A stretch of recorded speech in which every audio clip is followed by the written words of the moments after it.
Merci, Monsieur le Président, Madame le ministre de la Justice, Monsieur le ministre du Budget, Monsieur le ministre du Travail en charge des relations avec les institutions. maa ngi nuyu également mes chers collègues honorables députés, di nuyu les Sénégalais de la diaspora, particulièrement ceux de l'Europe du Nord, de l'Ouest et du Centre. maa ngi nuyu les différentes délégations yi nga xam ne ñu accompagner ministres yi. Madame le ministre, nous on avait entamé un projet avec votre prédécesseur pour faire le recensement des Sénégalais qui sont en train, franchement, de purger des peines de prison dans les pays européens, particulièrement nag ci Europe du Nord, de l'Ouest et du Centre. On avait commencé franchement ce travail de recensement. Je parle sous le contrôle de ma collègue Ndeye Satala Diop. Donc maa ngi moom ñoo ko commencé di def. Donc on a noué des partenariats avec certains aumôniers dans les prisons. Mais liggéey bi nag li tax mu metti mooy ñun député diaspora yi dañu amul ay moyens yi nga xam ni dinañ mën a permettre quand même ñu def travail boobu nga xam ne état moo ko waroon a def peut-être wala les consulats parce que effectivement sénégalais fu mu nekk quelles que soient les conditions je pense que état war na ko faa fekk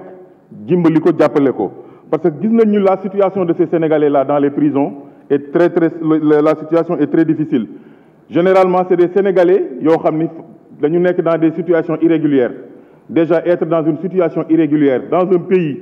qui n'est pas le tien c'est difficile waxatuma nag ñu jël la dugal la prison amoo ko la taxawu gisoo ndey gisoo bàyyi loolu lu metti la. Je pense que c'est un cri de cœur aussi le président de l'Assemblée nationale mon père nous entend, peut-être qu'il fera un petit geste quand même pour accompagner les députés de la diaspora qui le souhaitent parce que nag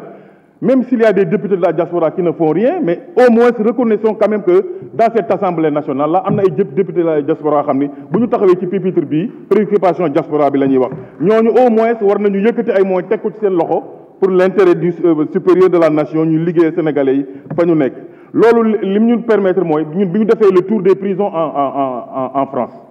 parce que bëggoon nañu def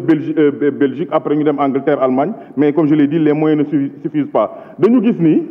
Sénégalais yi ñu ci bëri dañoo bëgg a ñëw purger seen peine fii te maintenant dans l'Union européenne d'ailleurs même c'est même élargi dans tous les pays de l'Europe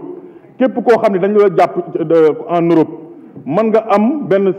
transfèrement ci sa pays ba nga jógee pour mën a dem purger ji sa peine foofu loolu nag c'est dans la diplomatie c'est dans les conventions les négociations yi nga xam ne états yi dañ koy mener avec leurs homologues beneen bi mooy l'état de la coopération judiciaire parce que daaw daf fi amoon coow lu fi jógoon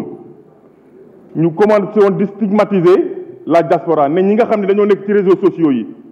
di wax léegi kuñ ci jàpp donc andi woon na coow il y a eu des députés français qui se sont prononcés mais ba léegi dégguñu l'état du Sénégal mu wax ñu quel est l'état de cette coopération là signature boobu nga xam ne convention la bu waroon a am parce que ñun dem nañ nous nous sommes déplacés à l'Assemblée nationale franchement la convention existe. Elle existe.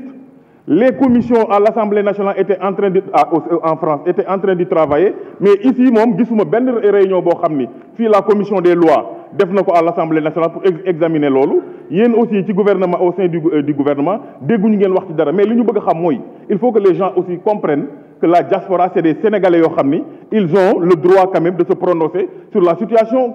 politique du Sénégal. C'est pas des menaces qui feront que effectivement ces Sénégalais-là vont s'abstenir de se prononcer mais nag ñun nag waxuñu kenn na wax luy taal dëkk bi parce que nous sommes des députés responsables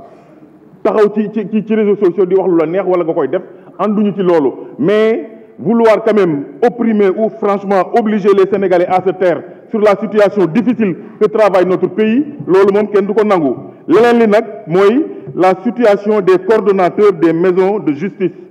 projet boobu. En tout cas madame l'honorable députée Rokhaya Diop de Rufisque daf ko porté mu yàgg na ko porté commission daf ci ñëw insister ci mais gisuñu ci rapport bi benn trace te madame la justice le ministre de la justice ces coordonnateurs là ils sont en train de jouer un rôle très important aussi bien dans la justice de proximité que dans le